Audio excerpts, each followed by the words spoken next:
Chicken 65 பண்ணுறதுக்கு என்னென்ன தேவைன்னா சிக்கன்னு, அதுக்கப்புறம் இஞ்சி பூண்டு பேஸ்ட்டு, அதுக்கப்புறம் தண்ணி காரத்தூள், அதுக்கப்புறம் கரம் மசாலா கொஞ்சம் போட்டுக்கோங்க. ஓகேங்களா? கரம் மசாலா கொஞ்சம் போட்டுக்கோங்க. போட்டுக்கிட்டதுக்கப்புறம் வந்து சிக்கன் குழம்பு மசாலா கொஞ்சம் போட்டுக்கோங்க. அப்புறம் காலிஃப்ளவர் மாவு கொஞ்சம் போட்டுக்கோங்க. ஓகேங்களா? இதெல்லாம் போட்டுக்கப்புறம் சிக்கன் 65 மசாலா கொஞ்சம் போட்டுக்கோங்க. போட்டுக்கிட்டதுக்கப்புறம் என்னென்னா கொஞ்சோண்டு முட்டை உடைச்சி ஊற்றிக்கோங்க. ஊற்றிக்கிட்டதுக்கப்புறம் அதுக்கப்புறம் நல்லா போட்டு பெசிங்க. பெசிட்டதுக்கப்புறம் நல்லா போட்டு பெசிட்டதுக்கப்புறம் லைட்டாக உங்களுக்கு உப்பு போட்டுக்கோங்க.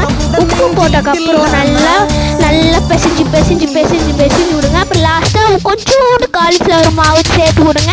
சேர்த்து விட்டதுக்கப்புறம் அவ்வளோதான். இதை எடுத்து அப்படியே ஃப்ரீசரில் வச்சு ஒரு 5 நிமிஷம் கழிச்சு